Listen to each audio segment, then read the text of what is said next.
homesteading to prepping to common horse sense, we are College Hill Farm. Welcome back to College Hill Farm. Well, today I want to talk to you about getting ready for Christmas or Yuletide, or however you want to think about it. I want to talk to you about Yule. And we're actually going to make a Yule Log today to help us celebrate the time of year. Now, let's start off with Yule. Okay, Yule was an ancient pagan celebration, celebrated by Germanic people, Roman people, and Celtic people. Each one of them called it something different. The old idea of Yule was a celebration of midwinter. And what it meant was these old Celtics and Germanic peoples, they had set aside things like Stonehenge.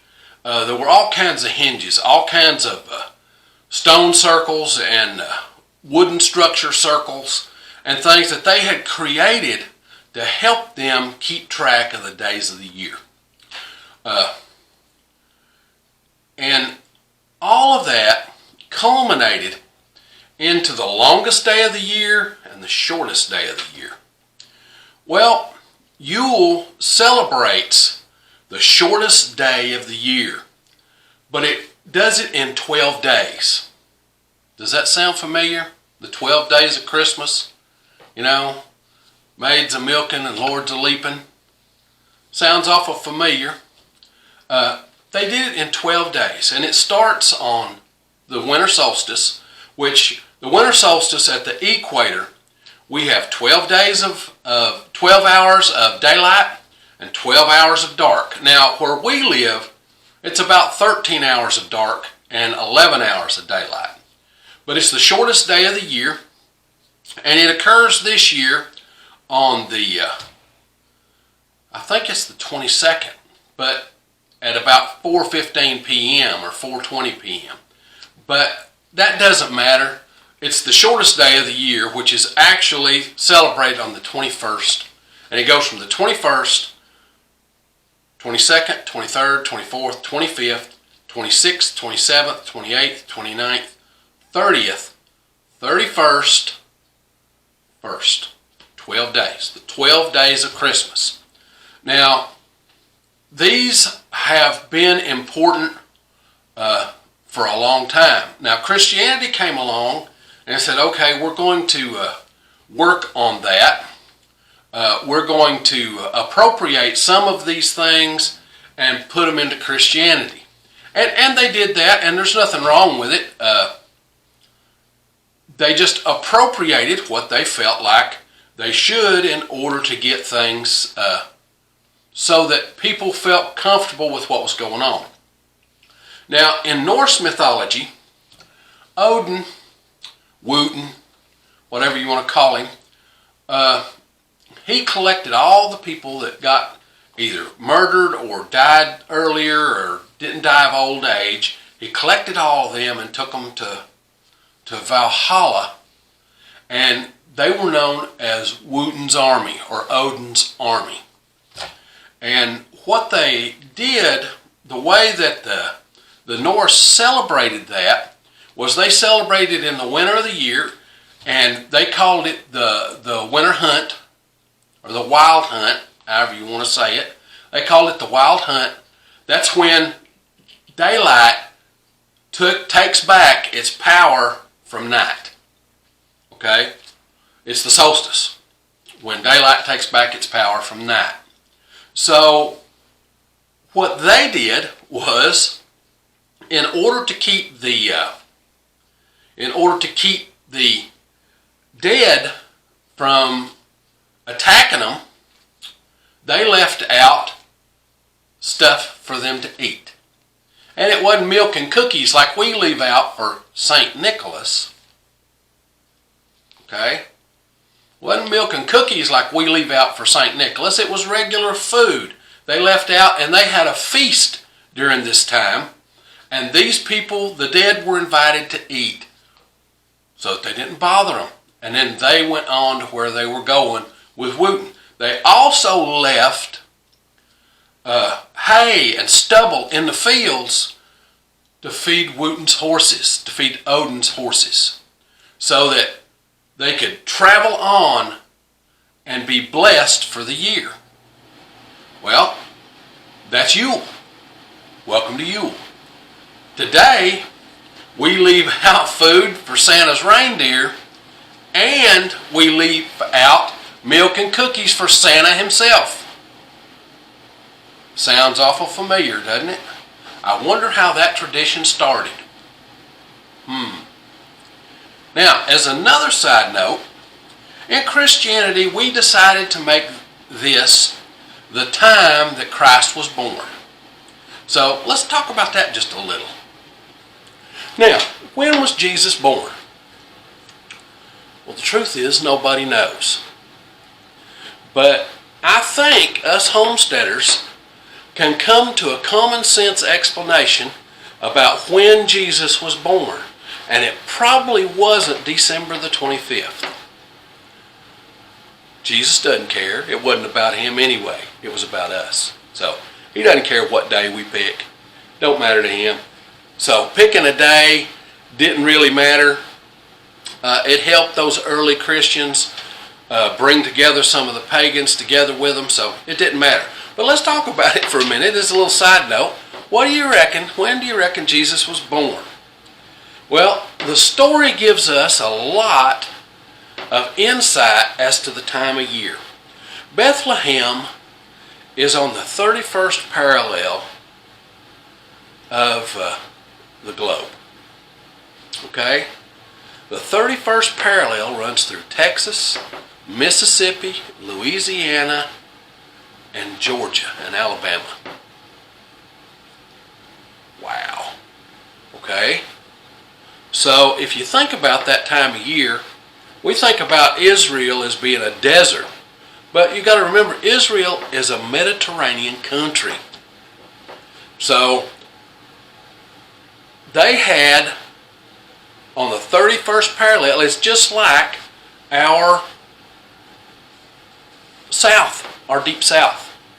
Now, they have snow and they have cold weather in December. So, and January. So, if we think about it, the guys were tending their flocks in the field. In other words, they had taken their sheep out to graze out in the pasture. What is there to graze in December and January? And they were spending the night with them. Okay? They were spending the night with their sheep. So when do you reckon they would have spent their night with their sheep? Well, when do we spend the night with our sheep? Oh, when they're giving birth. Sometime in March and April. May. Okay? That's when we spend the night with the sheep. We don't have them out on pasture. When do we put our sheep out on pasture? We put them out on pasture when the pasture's ready for them. April, May, June, July, August, September, October, November, and then we bring them in close where we can keep an eye on them, and our livestock guardians can help keep an eye on them, and we put them in the barn when it's time for them to give birth. We have a lambing shed. They had lambing sheds back then. Okay? We think about the manger scene, and the sheep were in the manger area. They were in the barn. They wouldn't have been out in the field. They weren't out in the pasture. So, when was Jesus born? He was probably born in the spring. Nobody knows. Alright? Anybody that tells you they know, they're telling you a fib. Nobody knows. So, if Jesus was born in the spring, then why do we have this festival?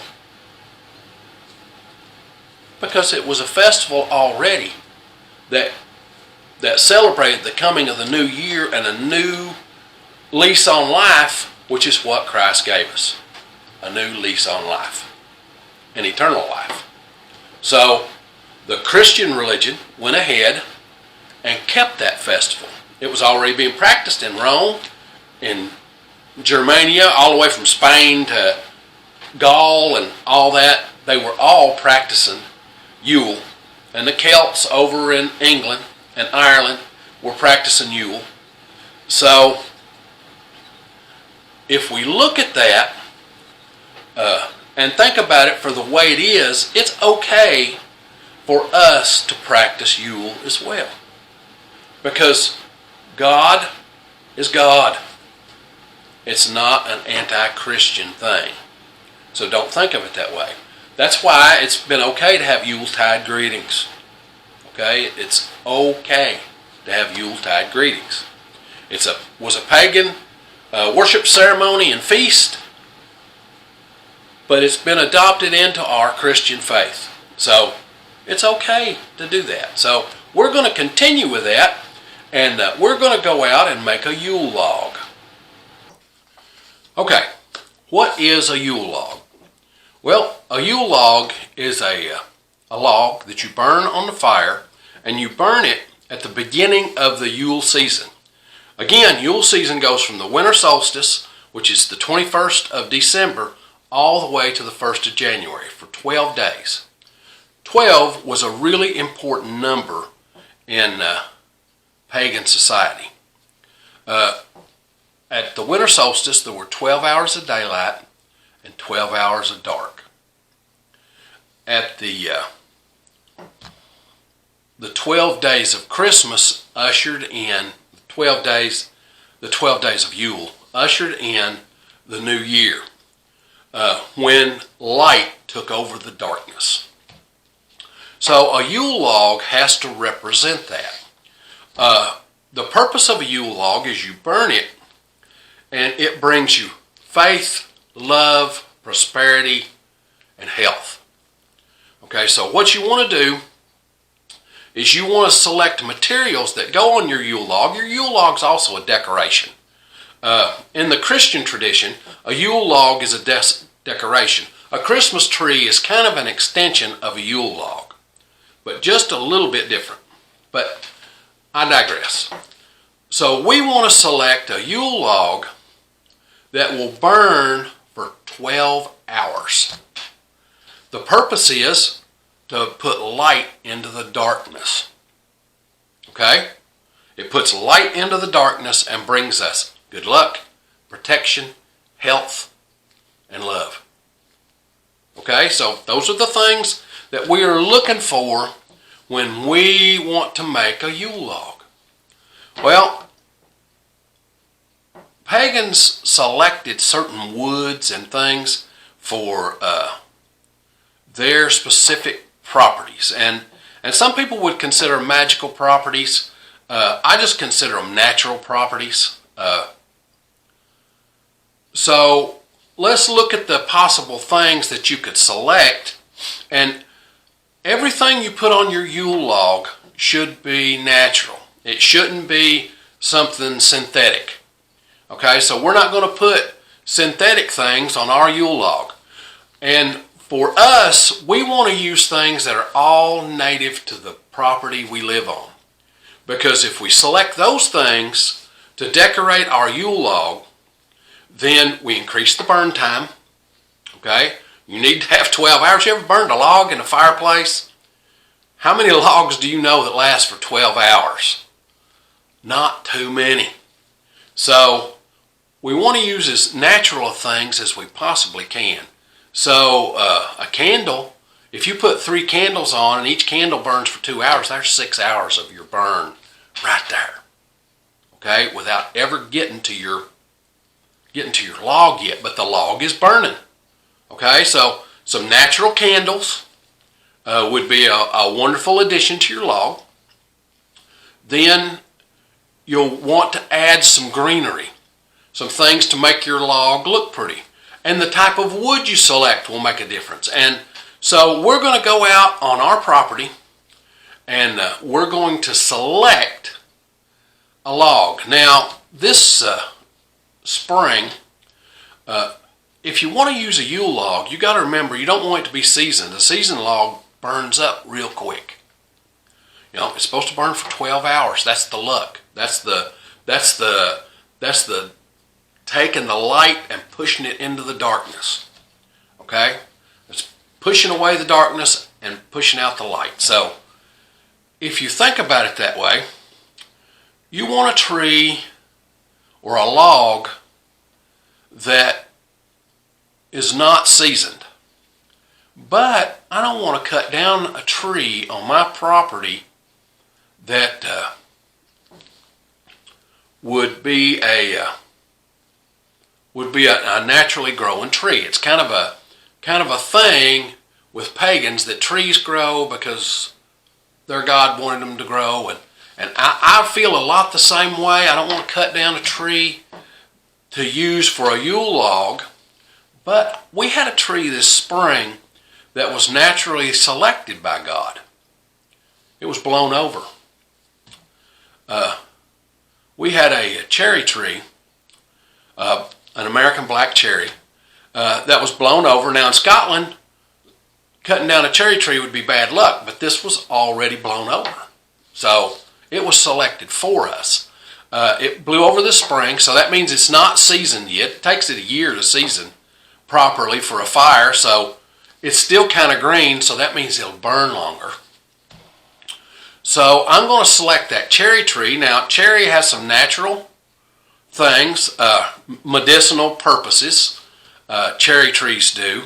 But cherry trees are also associated with love and health. From Asia all the way through Europe, cherry trees are associated with love and health. Love and health. So we're going to go out and harvest our materials, and I'll tell you a little about each material as I bring it in. Okay, here's where I'm going to start. I've still got to select my log, but I've got it already. But I'm going to start here with cedar boughs. And there are some natural things about cedar. First off, let me get them pulled off. Get a couple pulled off here.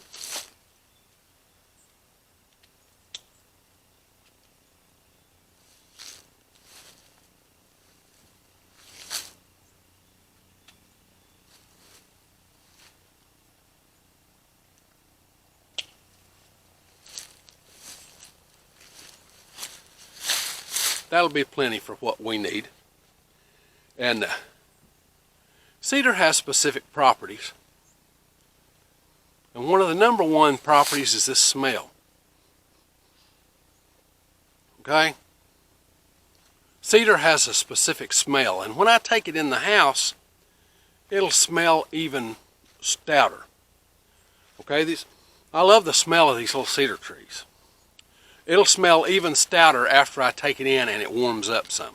It's almost freezing temperatures out here today. So we'll start off with these cedar boughs. And if you don't believe that smells are important in your Christian faith, oh, you need to read your Bible. Okay? Smells are very important.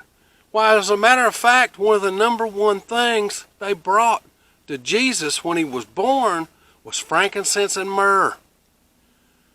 Two of the most expensive smells in the Middle East. So, I'm going to start off with this cedar. And I know there's a bagworm right here. Oh, he's already out of there, so I'm not going to be carrying a bagworm in with me. So I'll put this in the truck. We'll go on to the next thing. Okay, there's two cherry logs here. There's one right there. And I just think that one's probably too heavy for me to get and put in the truck.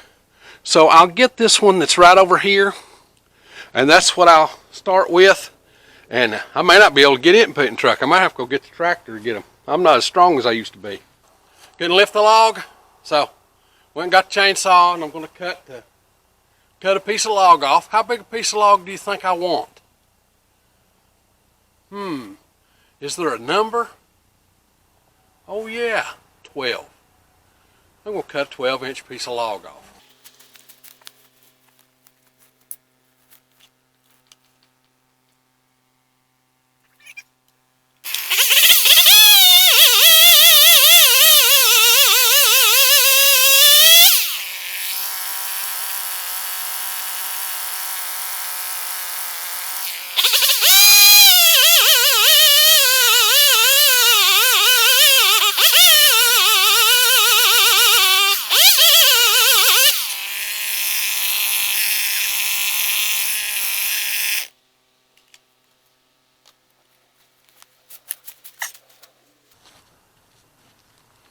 There we go. One 12-inch long piece of black cherry with the bark on.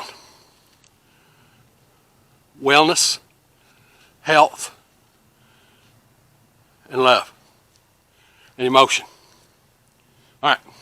Next, what I want to do is I want to collect some of these berries. Now, if you're wondering what berry this is, okay, this is not an autumn olive. This is a bush honeysuckle. Okay, so let me get my loppers, and I'm going to collect some of these, but I don't want a whole lot of them. I can probably do it by hand here. I just want something to give me a pop of color. Let me set that over there. There's one. It's hard to get them with just your hands. Let's see. See if I can get one right there. There's another.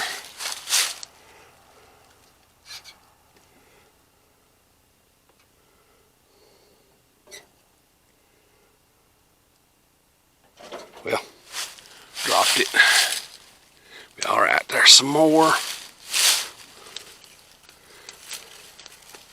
And some more of the birds like these. So I don't want to outdo the birds. I want just enough to have that red pop of color in my decoration. Okay, so that's enough of those. Now, right here is a local evergreen that we grow. This is a privet. There's a whole bunch of them.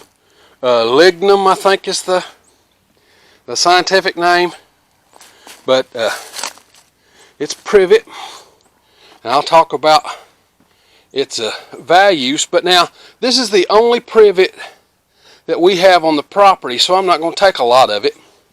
Let me see if I can set you down here where I can get some of this. There we go. See, and it's on a nice little green stem. So I'm going to cut some of this privet. Kind of like trimming it. I'm not going to.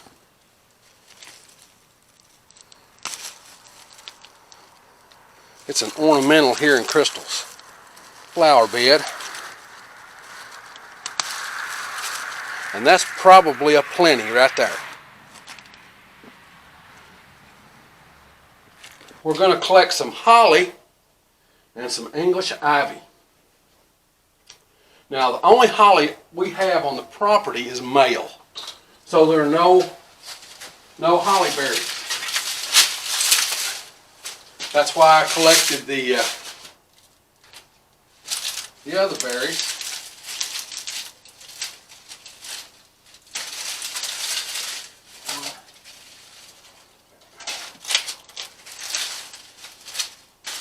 Again, like our other one, I want to collect these hollies like I'm pruning. I don't want to get just a whole gob of them. I want just a few. Okay, there's the hollies. There's our hollies. They're small holly. Okay, but they're hollies. Now I want to collect some English ivies. Now the thing about English ivy is the spiders love it. So I want to collect the ones that are fully leafed out. I don't want any of these ends like this.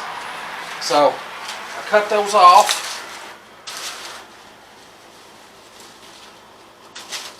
And I'm collecting the ones that are pretty and young looking. Now, one thing about English ivy that you should know is that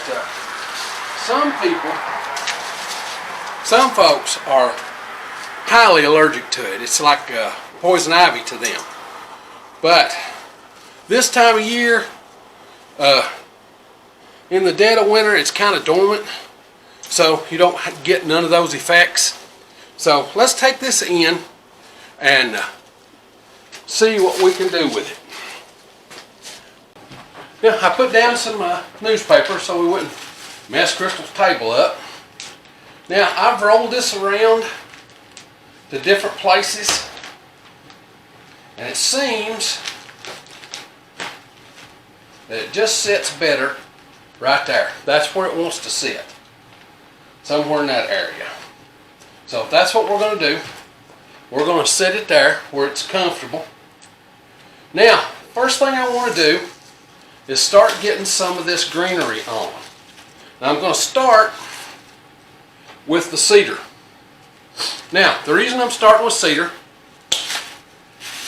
cedar is known as the tree of life. There's one cedar in Canada, an eastern cedar, that's 1,000 years old, over 1,000 years old. So, a lot of times they call it the tree of life. So, what I'm going to do is I'm going to make a place for this cedar to go right here. And the way I'm going to do that is I'm going to take a drill bit, a drill,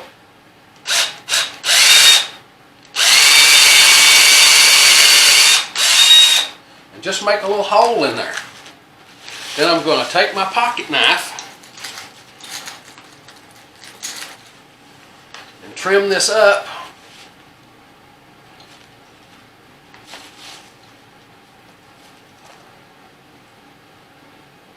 until it fits. And what's happening here is this cedar is going into the wooden section, the living section,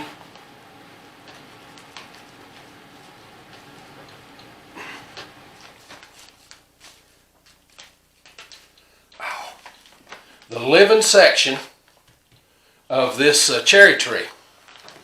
I'm going to do the same thing over here.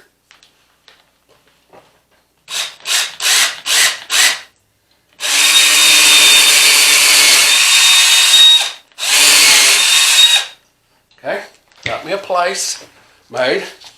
I'm going to take one of these other cedar boughs and let it do the same thing. Let it hang over about the same on both sides. I'm just doing this by eyeball.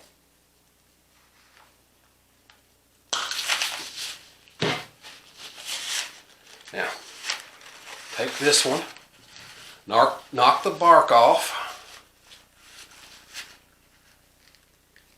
And I'll probably have to vacuum before Crystal gets home. She's not home.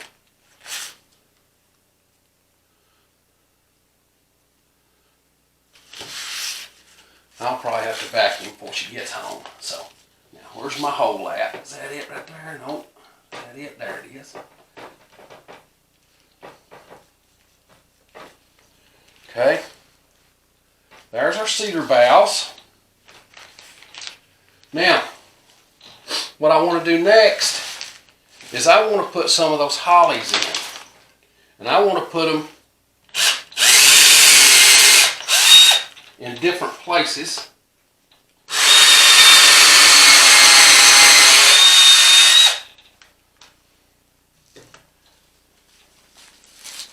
So that they're sticking up.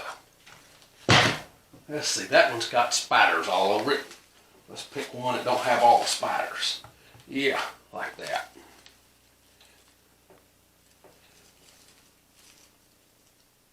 Where's my hole at? There it is.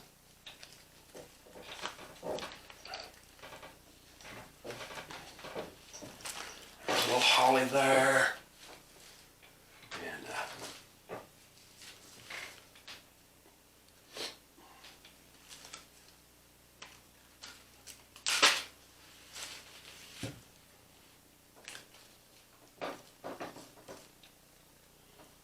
some holly on that side.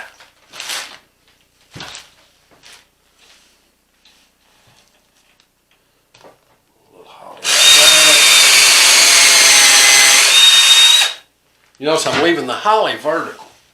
It's not that there's anything specific about making the holly be vertical, but it's such a shiny leaf that I like to see it vertical. Okay? So now it's got holly there. Now let's use some of the use some of the privet.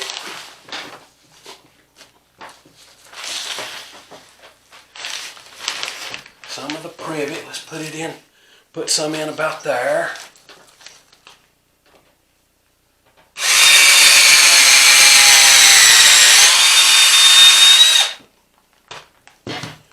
Okay, put some privet in there. Where you at? Right there.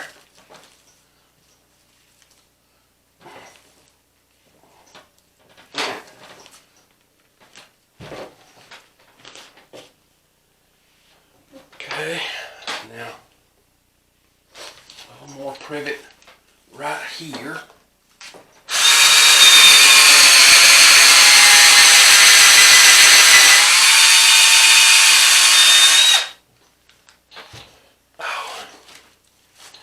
Let's see. Is that one too tall? No, it's not too tall. A little privet right there. Oh, but it is too big around. Let's see, I'll have to trim it down.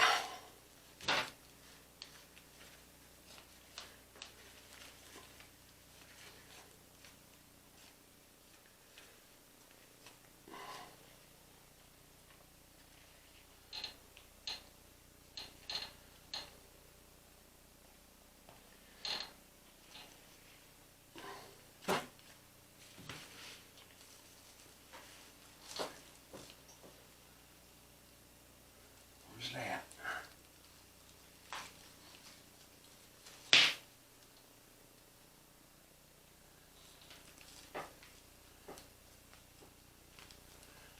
Well, I can't find my hole. There it is.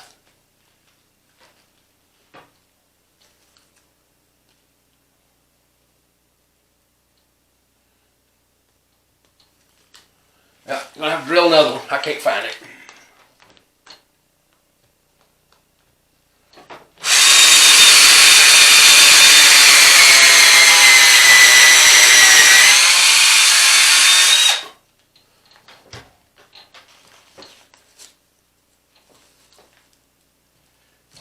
There we go.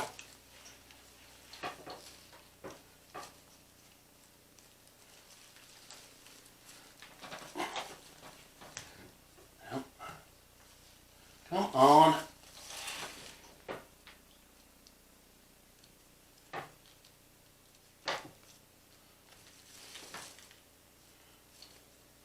Where you leave the bark on, the holes fill up real easy.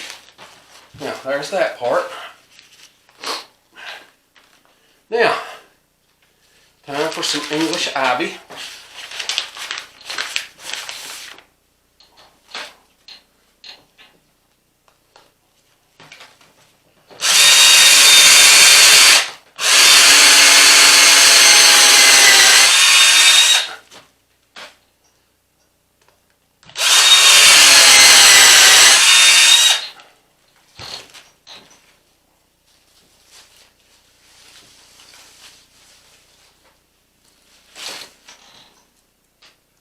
There's one.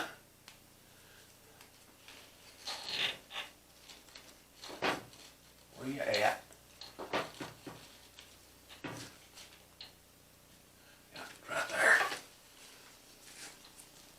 Okay. Same thing. Oh, turn it over. Oh, come on. You need to be like that. There you go.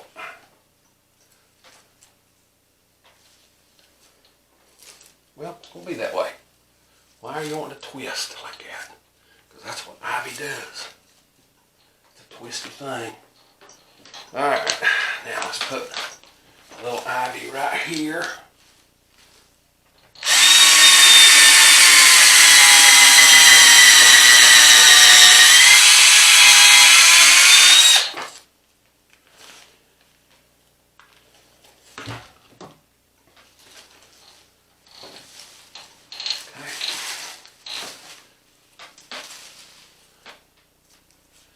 Let's trim that back.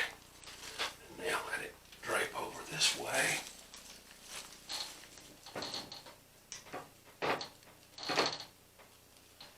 Where's the hole at?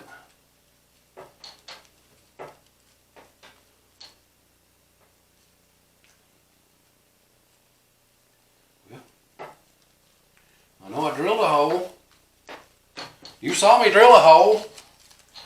It's missing.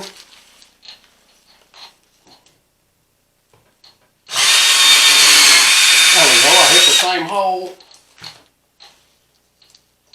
It's right there.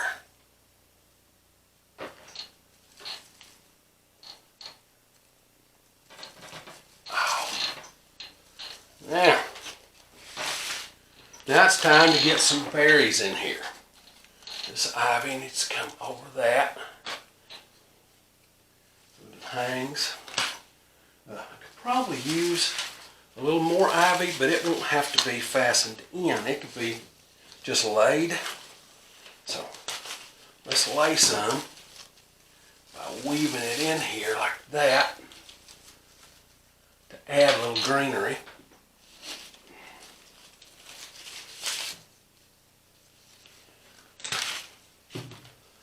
Don't want that ugly part. Okay, let's weave it right back through there like that. Let it hang off that end. There we go.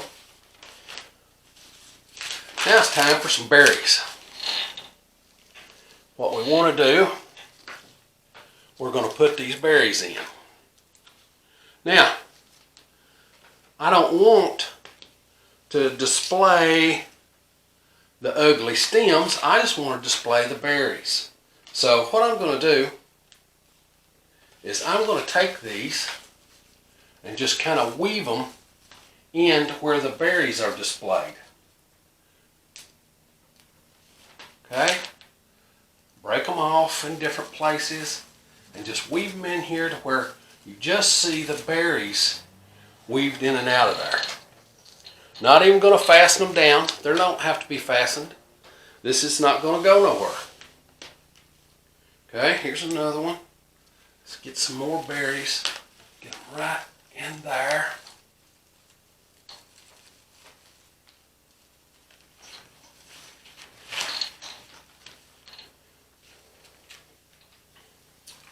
Okay, now I'm pretty much done with my Yule log. Now what I want to do, I'm going to just set this off, and it's going to be the center decoration of the table for the Christmas till Yule. Well, when's Yule? Yule's on the Yule is on the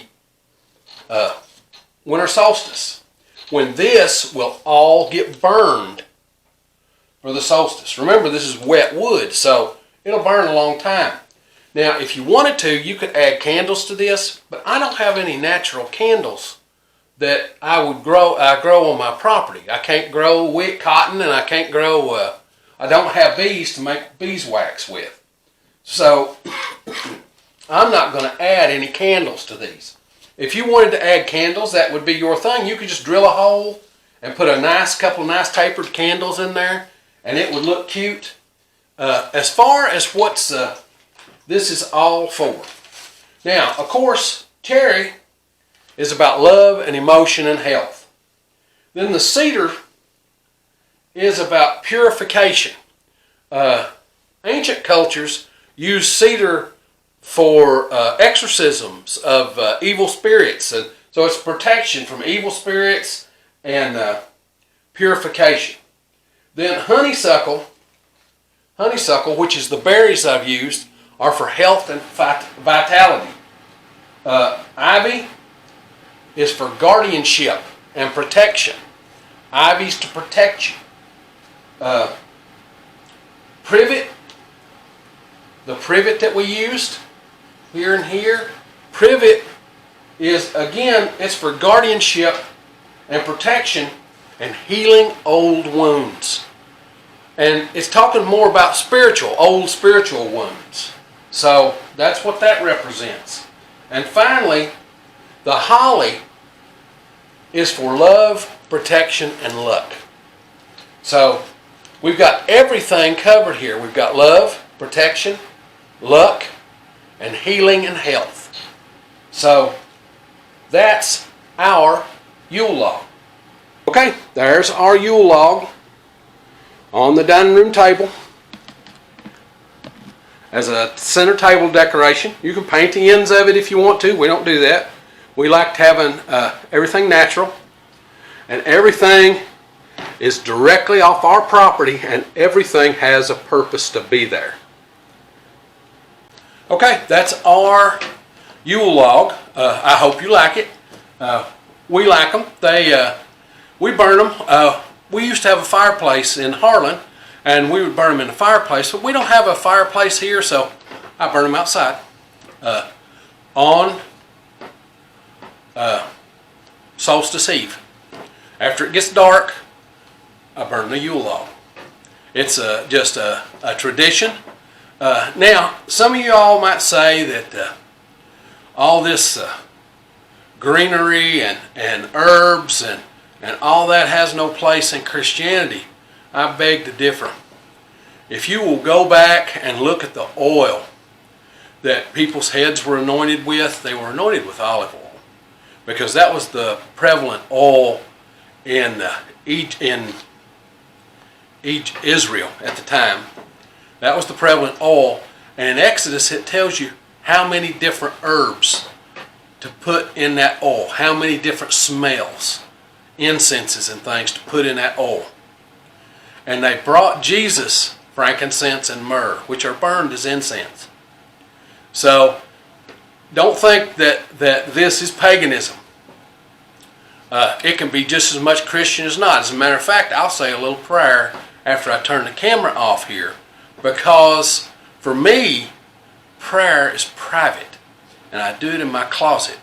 But I'll say a little prayer to bless the Yule log, so that when we burn it, those prayers go directly to God.